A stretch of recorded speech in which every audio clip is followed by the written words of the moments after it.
แม่น้องจ้อยว่าซั่นกับอันน่ะเอื้อยแน่มาตัวแรงเมื่อบ่อืม เมื่อบ่มัน เออ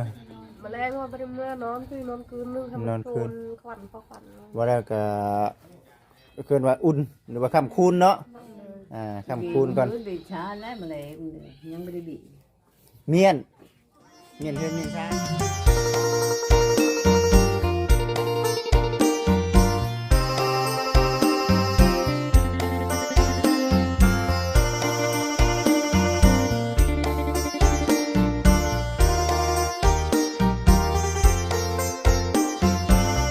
โอ้ยโดยกับทักทายสบายดีเด้อกับสบายดีสวัสดี FC เบิร์ดจุกูสู่คนทางฝั่งลาวฝั่งไทยทางต่างประเทศเด้อพ่อแม่พี่น้องเด้อมื้อนี้วันนี้เนาะมื้อขึ้นเฮือนขึ้นศาลนี่คือจะเป็นแม่น้องจ้อยบ่แม่นบ่เอาแม่สบายดีไปใช่น่ะ ก็ดูมาหลาย บ่ยังสิมาพี่อยู่บ่ เจ้า โอเคมาพี่แหละเดี๋ยวยังสิมาคุยกันก่อนบ่เคยพี่น้อง FC เนาะบ่เคยเห็นบ่เคยเว้าบ่เคยบ่เคยลมเนาะเพราะว่าเฮาบ่เคยได้ไปพุ่นจักเทื่อได้ยินแต่ทางหมู่ครูเว้าหรือว่าทางทีมงานว่ามื้อนี้ทางบ่จิตเองก็สิเข้าไปถามไทยในทางแม่แล้วก็เอื้อยของทางน้องจ้อยเป็นจังใดอยู่กันจังใดเนาะผิดพลาดประการใดขอโทษขออภัยแล้วก็ส่วนเฮือนของทางน้องถวยทองแล้วก็จะเป็นในเรื่องของทางบ้านน้องไสลาเนาะตอนนี้ปัจจุบันนี้โจก่อนเนื่องจากว่าทั้งน้องๆเพิ่นเวียกการงานยังมีอยู่เพราะว่าต้องได้เมียนโต๊ะเมียนตั้งเนาะเก็บเครื่องเก็บของเก็บให้มันเป็นระเบียบหั่นแหละพังเบิ่งน่าจะเป็นมื้ออื่นหรือว่าจังไรก็รอรุ่นรอชมไปน้ำกันเพราะว่าคือบจิตเองนะได้เอา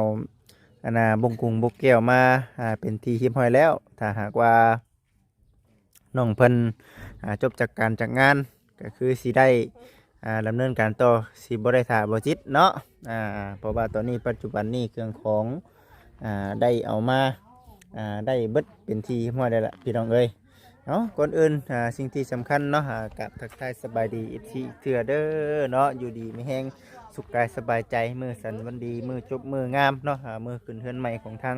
น้องจ้อยบจิตเองกับบ่มีหยังให้เนาะมีแต่ไผ่ผูกแขนและกับคำอวยพรเนาะ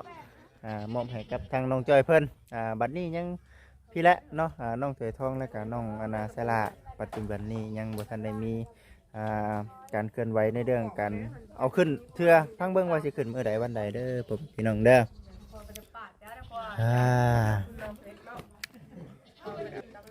เอา FC ทุกท่านเอาสบายดีเด้อสบายดีโอ้เนาะมันก็คืออีกแบบหนึ่งนั่นนี่เนาะไอ้ผมน้องไม้นั่งคนเดียวอยู่คนเดียวกี่เนาะนั่งคอยพุ่นบ่นั่งเบิ่งเสาเอาเป็นกำลังใจก่อนเด้อนั่งคอยนั่งเรียงไปแทนนี่ละเนาะอันนี้นั่งลินแน่ เอาพี่น้อง FC น้องๆลูกๆนี่แหละ อันนี้ใช้ก็นี่ลูกเจ้าบ่เอ้ยของน้องจ้อยบ่เอ้ยน้องจ้อยบ่ค่อยได้เห็นได้พี่น้องเอ้ยเนาะเพิ่นอยู่บ้านตูมเลย อยู่บ้านตูมมาได้ๆก็ซะ เพิ่นมาขึ้นเฮือน ขี่รถจักรมาบ่ ย่างมา ยังมาเออเอาพี่น้องจักปีแล้วก็เจ้า ชาวเบน ชาวเบนจักปีละ ชาวเอ็ด ปีชาวเบน21 ปีพี่น้องเอ้ยกระทั่งทำแม่เพิ่นเนาะแม่เพิ่นจักปีแล้วซะนี่ ปีแล้วไม่ถาม มีลืม ลืมแล้วเนาะเท่าละ อยู่กันจะคนก็อยู่เฮือนเพิ่น ชาม กินน้ำระบาดเลยแยงเบิ่งเลย ยังบ่ทันนอนบ่ซะนี่ฮะ ให้อยากนอนอยู่ เอาวิทย์เพิ่นเลิศเนาะกินดมนะ อยู่กัน3คนเจ้าคนก็ ชามอยู่ อยู่พุ่นยังอยู่3 ผู้ชายทั้งหมดชาม โอ้บัดนี้แสดงว่าเป็น6คนเด้นี่เนาะ6คนครับผู้นี้แม่นบ่เอา FC เอ้ยเนาะ เบิ่งบรรยากาศสิแล้วฉันว่าพอดีว่าบ่เคยเนาะคงบ่เคยเห็นในได้ซะเอาว่าแม่น้องจ้อยว่าซั่นกับอันน่ะเอื้อยแน่มาตอนแรงเมื่อบ่อืม เมื่อบ่มัน เออ มาแรงว่าบ่ได้เมื่อนอนคือนอนคืนนึงทำ นอนคืน ขวัญพอขวัญ ว่าแล้วก็เกินว่าอุ่นหรือว่าค่ำคูณเนาะค่ำคูณก่อน บีบช้าแล้วมาเลยยังไม่ได้บีบ เมียนเฮือนเมียนชาน เพื่อนแม่นจ้างแม่ เบนบ่ แม่ เบนเฮือนเบนชาน มือของเพื่อนน้องจ้อยอยู่แล้ว เก็บเครื่องเก็บของซอยเห็นเนาะ แม่ เอาซะเนาะ เป็นเฮินเป็นสา เบนเฮือนเบนชานเนาะ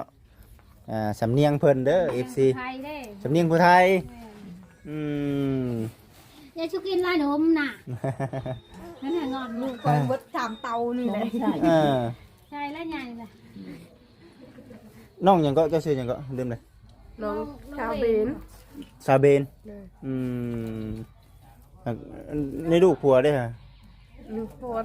บ่ได้อยู่ ยังผัว แต่ว่ายังคันเอาแล้วล้มกันอยู่ ลมกันอยู่ ยกจะเห็นทีมงานไปนั่นตะกี้คือว่ายังมันนั่นแม่นบ่ยังบ่ทันมีแม่นบ่เด้ออยู่จังได๋ซะแม่อยู่บ้านพุ่น เฮ็ดหยังแน่ สิเอ็ดช้างมันมีสังอี บ่ อยู่ไปวันนี้เลย อยู่ไปเนาะ หาอยู่หากินนะถามพะจิหาให้จะกินแต่ยังนั่งก็บ่ได้ชื่อ มีเงินเถิงชื่อกินมื้อนี้ก็บ่ได้กินอันยาดูหน่อยนี่เด้ เจ้าเฮ็ดหยังแน่จ้ะทางซาเบน ไม่ได้เฮ็ดหยัง บ่ได้เฮ็ดหยังให้หน้าตากล้าเด้ มันหน้าแต่กากับ บ่ได้ บ่มีคนเฮ็ดมันเป็นหน้าหือบ่เลยบ่ได้เฮ็ดมาได้3 ปีแล้วบ่มีรถเฮ็ด บัด ดื้อหาขอกินบัดนี้นะ บัดนี้ปัจจุบันนี้มีแต่ขอกินบ่ลูกโอ้ บ่มีรถเฮ็ดเนาะเป็น3 ปีนี่แหละบ่ได้เฮ็ดนะมันเจอมันแปลนเป็นเดินเลย โอ้ 3 ปีก็ไล่เบิ่งแล้วมันก็3 ปีก็บ่ได้เฮ็ดนาเนาะ จากไหหน้ามาเป็นเดินบัดนี้ติ เลย เขานำซ้ำปลาบ่ได้เฮ็ดเนาะมีแต่ขอกิน เลย ขอกินแป้นบ้านเบือนี่เลย เอาแบบอันผู้อยู่เฮือนที่ว่า3คนน่ะเป็นลูกชาย แบบเขาบ่เต็มกันคนเขียดเจนเขาแบบเขาเป็นบ้านน่ะ โอนคุณลอย ฉันบ่ฉัน คุณเฉยๆนะอยู่บ้าน ยันว่าเฉาจะว่า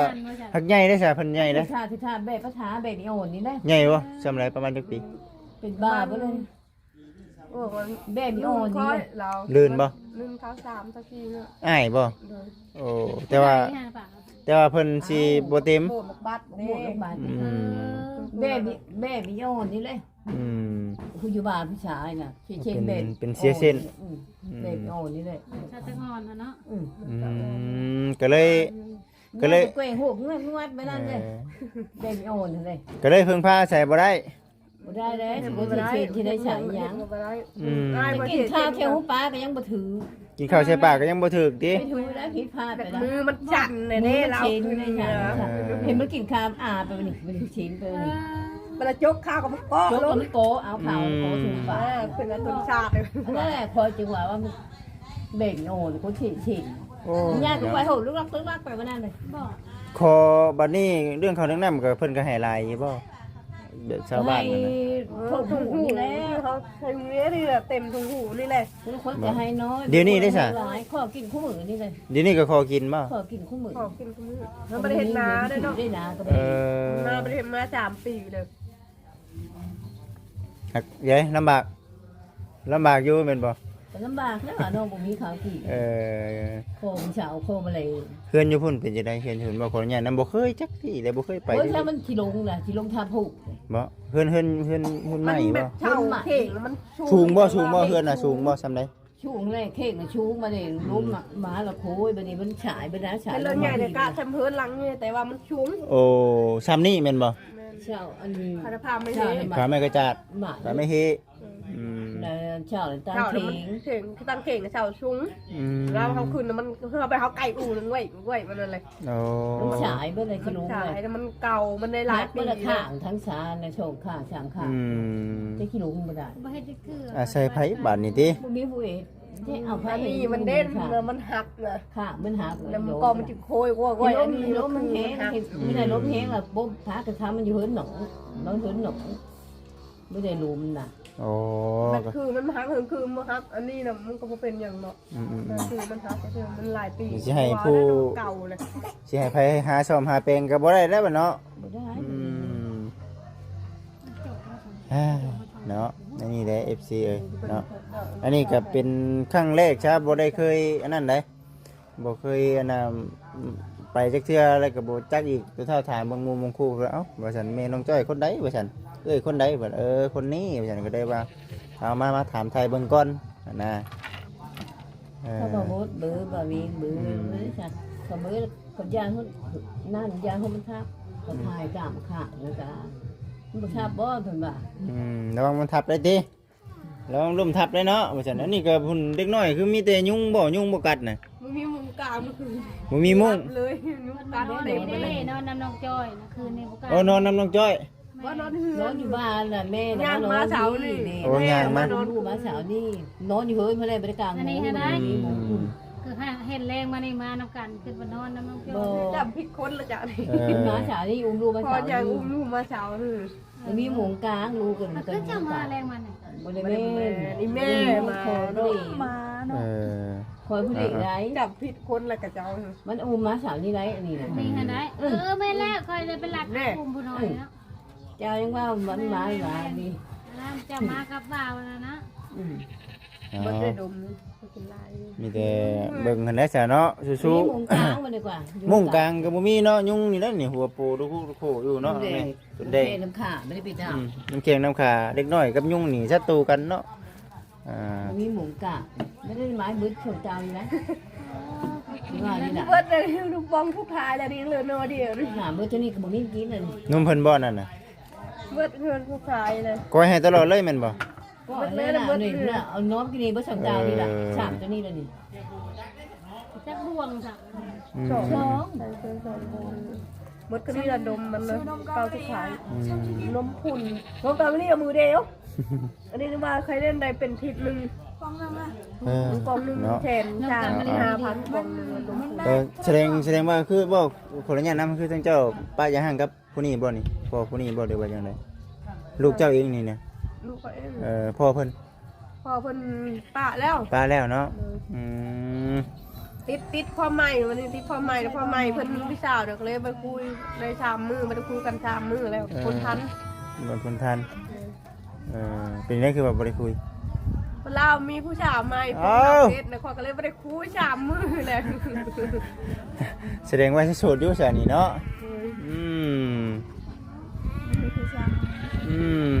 เอาเบิ่งนี่เด้อซะสิ่งที่สำคัญก็หลักๆเลยเด้อเนาะจะยุ่งกัด เลี้ยงลูกเลี้ยงเต้าหั่นแหละเลี้ยงลูกเลี้ยงเต้าใหญ่ บ้านลูกที่ใด หาเงินหาคำ บ้านลูกที่ใดลูกได้โผล่มาเหลไม่เท่ากับมึงมีนี่ เดี๋ยวตัวนี้ก็จังว่าตัวนี้เนาะเบิ่งไปมันฮอดคือเพิ่นว่าแหละเนื้อคู่กันแล้วบินมาคือนกเจ้าเพิ่นแล้วมันหักมาอีกเนาะคือเว้าหั่นแหละมันยังอันนี้เนาะบ่นอนดอกนี่เบิ่งเขาแล้ว มันเลยโยกกินดมเลยมันเลยโยกกินดมคือชื่อบ่นอนมีแดงมี เอาซะเนาะมื้อนี้ก็ดีใจนำน้องจ้อยเพิ่นมื้อนี้เนาะผู้รักผู้ใหญ่เพิ่นช่วยถือว่าเอา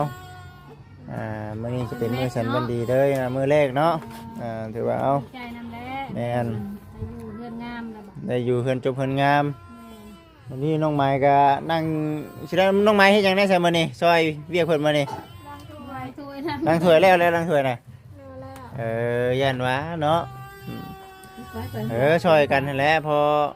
เฮาอยู่ใกล้เด้ช่วยกันจังซั่นจังซี่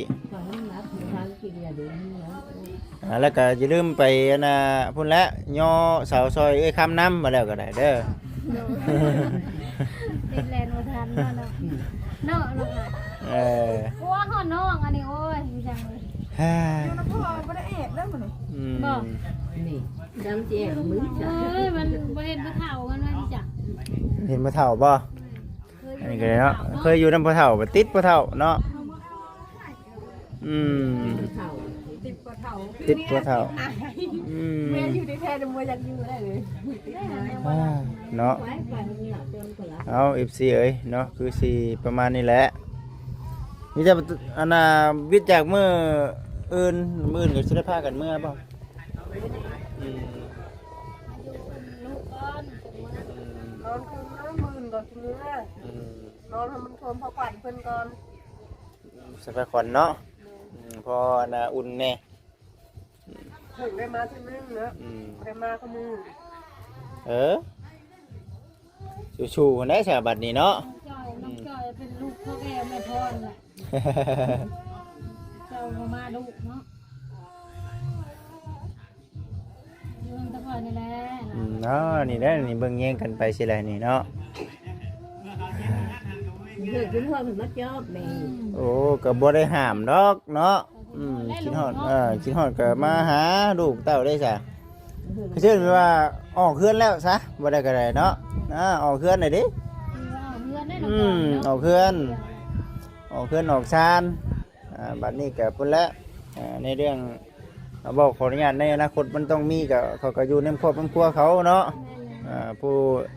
ทั้งเอื้อยก็เอาว่าบ่สร้างได้บางทีที่ก็ได้ลูกได้ผัวไปบัดอยู่น้ำผัวว่าซั่นแม่อยู่คนเดียวบาดนี่เนาะ แม่ก็อยู่ข้างในได้บ่มี น้ำลานะแม่ค่ะ แม่ก็มีผู้อยู่คนเดียว เนาะมีแต่คนโสดทั้งนั้นเลยบาดนี้น้องไม้ก็ชู้ๆเนาะอยู่ซี่มันบอกให้ซื้อไม่ปิ้งมาอยู่พี่น้องก็บ่ได้ซื้อมาเนาะเห็นเนี่ยน่ะจีจามเบ็นเมื่อวานนี่วันนี้ก็ถือว่าหยุดเด้อ FC เด้อเนาะหยุดการงานเพราะว่าทั้งน้องๆเพิ่นพักก่อนช้ามื้อนี้ก็เวียกการงานนั่นแหละทั้งเครื่องของยังบ่ทันได้เมียนยังบ่ได้เก็บมันก็สิบ่สะดวกปานใดฟังเบิ่งเพิ่นเก็บเครื่องเก็บของแล้วเพิ่นแล้วจังว่ากันอันนั้นก็ได้ทางบ่จิเด้งก็เอาว่าเดี๋ยวสิถ่ายบรรยากาศไว้นี่แหละให้ครับพ่อแม่พี่น้อง FC ได้เบิ่งได้ชมทีมงานเข้าไปอยู่ที่ทางแตะก่อนนะทีมงานเท่านี้ทีมงานไปถ่ายอยู่แม่นบ่เพิ่นก็ได้รับความช่วยเหลืออย่างนี้แสบบอกขออนุญาตนำ